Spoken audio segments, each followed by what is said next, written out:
नमस्कार दोस्तों, आज की क्लास में हम फिजिक्स के अति महत्वपूर्ण क्वेश्चन पर चर्चा करेंगे जो आपको एमपी पटवारी की एग्जाम में नंबर दिलाने वाले क्वेश्चन होने वाले हैं। तो बिना किसी देरी के सबसे पहला क्वेश्चन आपके सामने आता है कि लेंस की क्षमता का एसआई मात्रक क्या है। मोस्ट इंपोर्टेंट क्वेश्चन है कि जो लेंस की क्षमता है इसका एसआई मात्रक क्या है। तो याद रखना है, लेंस की क्षमता को डायोप्टर में नापा जाता है। अति महत्वपूर्ण क्वेश्चन है। या तो ये पूछ सकता है कि लेंस की क्षमता को किस में मापा जाता है, तो डायोप्टर में मापा जाता है, या इसका एसआई मात्रक क्या है, तो डायोप्टर है।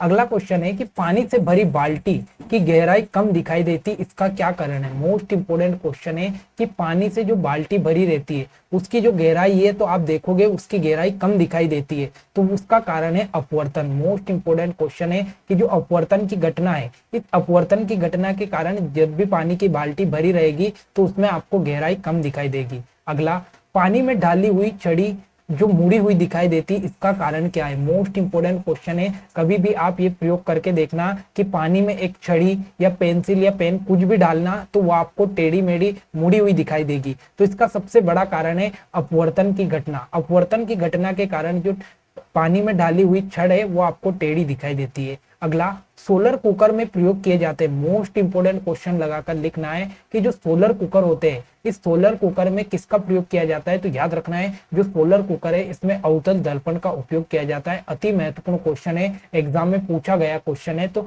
सोलर कुकर में अवतल दर्पण का उपयोग किया जाता है। अगला, रोगियों के नाक, कान, गले आदि की जांच के लिए डॉक्टर किसका प्रयोग किया जाता है। मोस्ट इंपोर्टेंट क्वेश्चन है कि जो डॉक्टर होता है जब वो नाक, कान और गले की जांच करता है तो वो कौन से दर्पण का उपयोग करता है। तो याद रखना है, जो डॉक्टर होता है उसके पास अवतल दर्पण होता है, और इस अवतल दर्पण का उपयोग कौन करता है, तो वो डॉक्टर करता है, ताकि नाक, कान, गले को स्पष्ट रूप से देख सकता है। तो आपसे सीधा क्वेश्चन ये भी पूछ सकता है कि डॉक्टर किस दर्पण का उपयोग करता है, तो वो अवतल दर्पण का उपयोग करता है। अगला है कि हीरे का अपवर्तनांक कितना है। अति महत्वपूर्ण क्वेश्चन है। याद रखना है, जो हीरा है इसका अपवर्तनांक कितना है, तो 2.42 है। मोस्ट इंपोर्टेंट, कई बार एग्जाम में पूछा गया कि हीरे का अपवर्तनांक कितना है, तो ये आपका 2.42 है। मोस्ट इंपोर्टेंट लगाकर लिख लेना। अगला क्वेश्चन है कि मोटर गाड़ी के चालक के सामने लगा रहता है। मोस्ट इंपोर्टेंट क्वेश्चन है कि जो मोटर गाड़ी होती है, इस मोटर गाड़ी का जो ड्राइवर होता है वो ड्राइवर के सामने कौन सा दर्पण या कौन सा शीशा लगा रहता है, तो वो उत्तल दर्पण लगा रहता है। मोस्ट इंपोर्टेंट क्वेश्चन है, याद रखना है, जो मोटर गाड़ी का ड्राइवर होता है उसके सामने उत्तल दर्पण लगा रहता है। अगला, सामान्य नेत्र की रेटिना पर बनने वाला प्रतिबिंब होता है। मोस्ट इंपोर्टेंट क्वेश्चन है कि जब भी आपकी आंखों की रेटिना होती है या आपकी आंखों पर जो प्रतिबिंब बनता है वो कैसा बनता है, तो याद रखना है, वो प्रतिबिंब वास्तविक और उल्टा होता है। ठीक है, तो आपकी आंखों पर बनने वाला प्रतिबिंब वास्तविक और उल्टा प्रतिबिंब होता है। ये बात मोस्ट इंपोर्टेंट याद रखना है, एग्जाम में पूछी गई है। अगला, सिनेमा के पर्दे पर किस प्रकार का प्रतिबिंब बनता है। मोस्ट इंपोर्टेंट क्वेश्चन है कि जब आप सिनेमा घर जाते हैं तो सिनेमा घर का जो पर्दा है उस पर आपको कैसा प्रतिबिंब दिखाई देता है, तो याद रखना है, उस पर आपको जो वास्तविक प्रतिबिंब दिखाई देता है। ठीक है, तो वास्तविक प्रतिबिंब बनता है आपका सिनेमा के पर्दे पर। अगला, विद्युत बल्ब का फिलामेंट बनाया जाता है। मोस्ट इंपोर्टेंट क्वेश्चन है कि आपने जो विद्युत बल्ब देखे होंगे, पहले जो बल्ब, अभी तो ज्यादातर एलईडी बल्ब चल रहे हैं, लेकिन जो पीले बल्ब आते हैं उसमें एक बत्ती जैसी लगी रहती है, तो उसमें जो वो बत्ती लगी रहती है उसको कहते हैं फिलामेंट। और ये फिलामेंट किसके बनते हैं, तो ये टंगस्टन के बनाए जाते हैं। अति महत्वपूर्ण क्वेश्चन है, टंगस्टन के बनाए जाते हैं आपके फिलामेंट। आपने देखा होगा कि बल्ब में कुछ इस प्रकार से ये बत्ती बनी होती है, ये तो ये इसको जो बोला जाता है फिलामेंट, और ये किसका बनता है, टंगस्टन का। अगला, प्रतिरोधकता का मात्रक है। अति महत्वपूर्ण क्वेश्चन है कि जो प्रतिरोधकता है, इस प्रतिरोधकता का मात्रक क्या है, तो याद रखना है, इसका मात्रक है ओम मीटर। मोस्ट इंपोर्टेंट क्वेश्चन है, ओम मीटर इसका मात्रक है। दोस्तों, यहाँ पर आपको अंतर देखना होगा, यहाँ ओम प्रति मीटर है और यहाँ ओम मीटर है, तो यहाँ पर ओम मीटर इसका अंतर है। अगला, विद्युत धारा उत्पन्न करने की युक्ति है। मोस्ट इंपोर्टेंट क्वेश्चन है कि वो कौन सी युक्ति है जो विद्युत धारा या करंट उत्पन्न करती है, तो याद रखना है, वो है आपका जनित्र। आपने शादी ब्याह में देखा होगा, हम गांव के लोग क्या बोलते हैं इसको, जनरेटर। तो जनरेटर लगाकर हम क्या करते हैं, शादी में जब लाइट चली जाती है तो लाइट का यूज, इसके द्वारा लाइट उत्पन्न की जाती है, तो इसको क्या बोला जाता है साइंस की भाषा में, तो इसको जनित्र बोला जाता है। और ये क्या करता है, तो ये विद्युत धारा या बिजली उत्पन्न करता है। अगला, निकट दृष्टि दोष वाला व्यक्ति चश्मे में लगा रहता है। मोस्ट इंपोर्टेंट क्वेश्चन है कि जिस भी व्यक्ति को निकट दृष्टि दोष है वो व्यक्ति क्या करता है, तो वो दूर की चीजें नहीं देख सकता है। ठीक है, दूर की चीजें नहीं देख सकता है, मतलब इसको अगर निकट दृष्टि दोष है तो इसको निकट की जो चीजें है वो तो अच्छे से दिखेगी, लेकिन उसको दूर की चीजें नहीं दिखाई देगी। और जिस व्यक्ति को निकट दृष्टि दोष है उसके लिए कौन सा जो लेंस है वो यूज किया जाता है, तो वो है अवतल लेंस। मोस्ट इंपोर्टेंट क्वेश्चन है, तो अवतल लेंस का उपयोग किया जाता है निकट दृष्टि दोष के लिए। फिर पूछे दीर्घ दृष्टि दोष के लिए किस चश्मे का, तो याद रखना है दीर्घ दृष्टि दोष को दूर दृष्टि दोष कहते हैं, और इसके लिए जो चश्मा यूज करते हैं उसमें उत्तल लेंस होता है। ठीक है, तो निकट के लिए अवतल और आपका जो दूर है उसके लिए अवतल लेंस का उपयोग किया जाता है। अगला, चुंबकीय क्षेत्र का मात्रक क्या होता है। अति महत्वपूर्ण क्वेश्चन है कि जो चुंबकीय क्षेत्र है इस चुंबकीय क्षेत्र का मात्रक क्या है, तो इसका मात्रक होता है टेस्ला। अति इंपोर्टेंट क्वेश्चन, चुंबकीय क्षेत्र का मात्रक क्या है, टेस्ला है। अगला, डायनेमो से किस प्रकार की धारा प्राप्त होती है। मोस्ट इंपोर्टेंट क्वेश्चन है कि जो आपका डायनेमो है ये डायनेमो आपको कैसी धारा प्रदान करता है, तो ये दिष्ट धारा प्रदान करता है। अति महत्वपूर्ण क्वेश्चन है, दिष्ट धारा प्रदान करता है डायनेमो। अगला, विद्युत चुंबक बनाने के लिए प्रायः किस पदार्थ के छड़ का उपयोग होता है। मोस्ट इंपोर्टेंट क्वेश्चन है, तो याद रखना है विद्युत चुंबक जब आप बनाओगे तो इसके लिए आपको नर्म लोहे की जरूरत पड़ेगी। कैसा लोहा, नर्म लोहे की जरूरत पड़ेगी विद्युत चुंबक बनाने के लिए। अगला, विद्युत चुंबक प्रेरण की खोज किसने की। मोस्ट इंपोर्टेंट क्वेश्चन है कि जो विद्युत चुंबकीय प्रेरण है इस विद्युत चुंबकीय प्रेरण की खोज किसके द्वारा की गई है, तो ये की गई है आपकी फ्लेमिंग के द्वारा। मोस्ट इंपोर्टेंट क्वेश्चन है, फ्लेमिंग ने क्या किया, तो विद्युत चुंबकीय प्रेरण की खोज की है। अगला, नाभिकीय ऊर्जा प्राप्त करने हेतु आवश्यक है। मोस्ट इंपोर्टेंट क्वेश्चन है कि वो कौन सा पदार्थ है जिससे हम नाभिकीय ऊर्जा प्राप्त करते हैं, तो याद रखना है वो है आपका यूरेनियम। यूरेनियम के द्वारा हमें क्या प्राप्त होती है, तो नाभिकीय ऊर्जा प्राप्त होती है। अति इंपोर्टेंट क्वेश्चन है।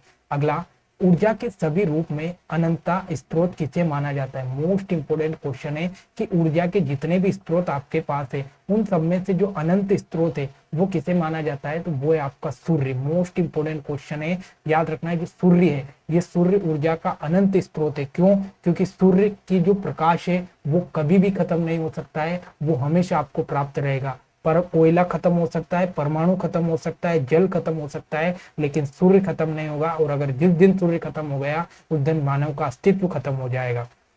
अगला, सौर सेल बनाने के लिए किस धातु का उपयोग किया जाता है। मोस्ट इंपोर्टेंट क्वेश्चन है कि जब आप सौर सेल या इसी सौर सेल को सौर पैनल या सोलर प्लेट बनाते हैं तो उसके लिए आपको किसकी उपयोग पड़ेगी, तो उसके लिए आपको सिलिकॉन का उपयोग करना है, यानी सिलिकॉन धातु की यहाँ पर जरूरत पड़ती है या सिलिकॉन धातु का इसमें यूज किया जाता है। सौर सेल सौर ऊर्जा को किस ऊर्जा में रूपांतरित करता है, तो आप सभी जानते हैं कि जैसे आपने क्या लगाया, तो जैसे आपने यहाँ पर सोलर प्लेट लगाई, यहाँ से सूर्य जो है ये सूर्य की रोशनी जब इस प्लेट पर पड़ी,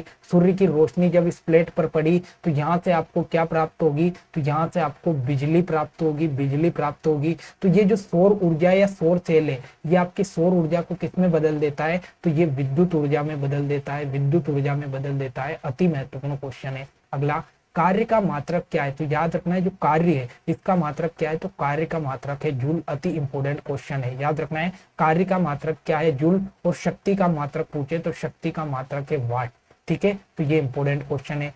फिर आपसे पूछे कि विद्युत धारा का मात्रक क्या है, तो विद्युत धारा का मात्रक है आपका एम्पियर। ठीक है, अब मुझे आप कमेंट सेक्शन में करके बताओ कि न्यूटन किसका मात्रक है। अगला क्वेश्चन, ज्योति तीव्रता का मात्रक क्या है। मैंने अभी आपको बताया था कि ज्योति तीव्रता का मात्रक क्या है, तो ये आपका कैंडेला है। मोस्ट इंपोर्टेंट क्वेश्चन है, ज्योति तीव्रता का मात्रक क्या है, कैंडेला है। अगला, एम्पियर क्या नापने की इकाई है, तो मैंने अभी आपको बताया कि जो एम्पियर है इसके द्वारा करंट, और इसी करंट को क्या कहते हैं, तो इसी करंट को कहते हैं विद्युत धारा। ठीक है, तो विद्युत धारा किसके द्वारा नापी जाती है, तो एम्पियर के द्वारा। यह विद्युत धारा का मात्रक क्या है, तो ये आपका एम्पियर है। अगला, पास्कल किसकी इकाई है। मोस्ट इंपोर्टेंट क्वेश्चन है, तो याद रखना है जो पास्कल है ये किसकी इकाई है, तो दाब की इकाई क्या है, पास्कल है। मोस्ट इंपोर्टेंट क्वेश्चन आपको याद रखना है। अगला, क्यूसेक से क्या नापते हैं। अति महत्वपूर्ण क्वेश्चन लगाकर लिख लेना कि जो क्यूसेक है इस क्यूसेक के द्वारा क्या नापा जाता है, तो क्यूसेक के द्वारा जल का बहाव नापा जाता है। तो आपसे पूछ सकता है कि जल का जो बहाव है ये किसके द्वारा नापा जाता है, तो ये क्यूसेक के द्वारा नापा जाता है। अगला, शयानता की इकाई है। मोस्ट इंपोर्टेंट क्वेश्चन है, सबसे पहले तो जो श्यानता है ये होती क्या है, तो याद रखना है कोई भी पदार्थ है वो कितना गाढ़ा है, तो याद रखना है पदार्थ कितना गाढ़ा है ये कौन बताती है, तो ये श्यानता बताती है। और इसकी इकाई क्या है, तो याद रखना है इसकी इकाई है पॉइज। क्या है, पॉइज इसकी इकाई है। क्या है, श्यानता की इकाई पॉइज। अगला, दूध से क्रीम निकालने के लिए कौन सा बल लगता है, मोस्ट इंपोर्टेंट क्वेश्चन है कि दूध से क्रीम जब आप निकालोगे तो उसमें आपका कौन सा बल लगेगा, अपकेंद्री बल। अपकेंद्री बल मोस्ट इंपोर्टेंट क्वेश्चन है। अपकेंद्री बल क्या होगा कि जब आप दूध से क्रीम निकालोगे तो जो दूध है वो आपका कहाँ इधर उधर बिखरेगा, और जब दूध इधर उधर बिखरेगा तो आपका यहाँ पर कौन सा बल लगेगा, अपकेंद्री बल लगेगा, अपकेंद्री बल। लेकिन वैसे ही जब अंदर की ओर कोई भी पदार्थ जाता है तो अंदर की ओर अगर जाएगा तो उसमें आपका अभिकेंद्री बल लगेगा, अभिकेंद्री बल लगेगा। ठीक है। अगला, जल में तैरना न्यूटन की गति के किस नियम के कारण संभव है, मोस्ट इंपोर्टेंट क्वेश्चन है। तो याद रखना है न्यूटन के प्रमुख 3 नियम है, वो आगे धीरे धीरे सारे क्वेश्चन में डिस्कस हो जाएंगे। न्यूटन की गति के नियम, तो जल में तैरना न्यूटन की किस नियम का है यहाँ पर उदाहरण, तो याद रखना है न्यूटन का जो तीसरा नियम है उस तीसरे नियम का एग्जाम्पल है जल में तैरना। ठीक है, ये इंपोर्टेंट क्वेश्चन है। अगला, एंगस्ट्रॉम क्या नापता है, मोस्ट इंपोर्टेंट क्वेश्चन है कि जो आपका एंगस्ट्रॉम है ये एंगस्ट्रॉम क्या नापता है, तो याद रखना है ये नापता है आपका तरंग दैर्घ्य। ठीक है, तो तरंग दैर्घ्य किसके द्वारा नापा जाता है, तो एंगस्ट्रॉम के द्वारा नापा जाता है। अगला, एक हॉर्स पावर कितने वाट के बराबर होता है, मोस्ट इंपोर्टेंट क्वेश्चन है कि एक हॉर्स पावर कितने वाट के बराबर होता है, मोस्ट इंपोर्टेंट क्वेश्चन है। तो याद रखना है वो होता है आपका 746 वाट के बराबर। दोस्तों इंपोर्टेंट क्वेश्चन लगाकर लिख लेना, क्योंकि कहीं एग्जाम में क्वेश्चन पूछा गया कि एक हॉर्स पावर कितने वाट के बराबर होता है, तो ये होता है 746 वाट के बराबर। अति महत्वपूर्ण क्वेश्चन है। अगला, बर्नौली प्रमेय आधारित है, तो याद रखना है ये भी इंपोर्टेंट क्वेश्चन है, एग्जाम में पूछा गया कि जो बर्नौली प्रमेय है ये किस सिद्धांत पर आधारित है, तो याद रखना है ये ऊर्जा संरक्षण के सिद्धांत पर आधारित है। ठीक है, तो बर्नौली प्रमेय ऊर्जा संरक्षण के सिद्धांत पर आधारित है। अगला, निम्नलिखित में से किसके द्वारा अधिक ज्वालक पैदा होता है, मोस्ट इंपोर्टेंट क्वेश्चन है कि सबसे अधिक जो ज्वालक है वो किसके द्वारा पैदा होता है, तो याद रखना है वो आपके भाप के द्वारा। आप सभी जानते हो कि जो भाप रहती है इस भाप में आपका जो हाथ है वो आग से भी तेज जल सकता है, तो ये इंपोर्टेंट है। सबसे ज्यादा ज्वालक क्या होती है, भाप रहती है। अगला, ऊष्मा का सबसे अच्छा चालक क्या है, मोस्ट इंपोर्टेंट क्वेश्चन है कि ऊष्मा का सबसे अच्छा चालक क्या है, तो याद रखना है जो चांदी है ये चांदी ऊष्मा की सबसे अच्छी चालक धातु मानी जाती है। अति महत्वपूर्ण क्वेश्चन है। अगला, ठोस कपूर से कपूर वाष्प बनाने की प्रक्रिया, मोस्ट इंपोर्टेंट क्वेश्चन है कि जब भी आप कपूर लाते हो किसी भी आपके घर में कथा या प्रोग्राम रहता है तो वो कपूर ठोस रहती है, लेकिन जैसे आप उसे जलाओगे तो वो वाष्प के रूप में ऊपर उड़ जाएगी। तो इस ठोस कपूर को वाष्प में बदलने की जो क्रिया कहलाती है वो कहलाती है आपकी ऊर्ध्वपातन। ठीक है, या फिर सीधा पूछ लेगा कि कोई भी ठोस वस्तु है, इस ठोस वस्तु को वाष्प में जब हम बदलेंगे तो ये क्रिया क्या कहलाती है, तो ये क्रिया ऊर्ध्वपातन कहलाती है, ऊर्ध्वपातन कहलाती है। ये इंपोर्टेंट क्वेश्चन इस प्रकार से भी बन सकता है। अगला, ध्वनि तरंगों की प्रकृति कैसी होती है, तो जो ध्वनि तरंगे ये हमेशा कैसी होती है, तो अनुदैर्घ्य होती है। ठीक है, तो ध्वनि तरंगों की जो प्रकृति है ये कैसी होती है, तो ध्वनि तरंगे अनुदैर्घ्य होती है। ध्वनि की चाल सबसे अधिक होती है, मोस्ट इंपोर्टेंट क्वेश्चन कई बार एग्जाम में पूछा गया कि ध्वनि की जो चाल है वो सबसे अधिक किसमें होती है, तो याद रखना है ये सबसे ज्यादा इस्पात में होती है ध्वनि की चाल। अति महत्वपूर्ण क्वेश्चन है, ध्वनि की सबसे ज्यादा चाल इस्पात में होती है। अगला, डोपलर प्रभाव संबंधित है, मोस्ट इंपोर्टेंट क्वेश्चन है कि जो डोपलर प्रभाव है इसका संबंध किससे है, तो याद रखना है इसका संबंध ध्वनि से है, ध्वनि से। मोस्ट इंपोर्टेंट क्वेश्चन डोपलर प्रभाव एग्जाम में पूछा गया, ध्वनि से संबंधित है। तो दोस्तों ये आज के अति मोस्ट इंपोर्टेंट क्वेश्चन थे फिजिक्स के, जो हर बार एग्जाम में पूछे जाते हैं। आगे भी ये क्लास ऐसे कंटिन्यू रखेंगे ताकि पूरी फिजिक्स के इंपोर्टेंट क्वेश्चन हम डिस्कस कर लें। आशा करता हूँ कि आज की क्लास आपको बेहद अच्छी लगी होगी। क्लास अच्छी लगे तो लाइक कमेंट शेयर करना ना भूले। मिलते हैं अगली क्लास में। जय हिंद, जय भारत।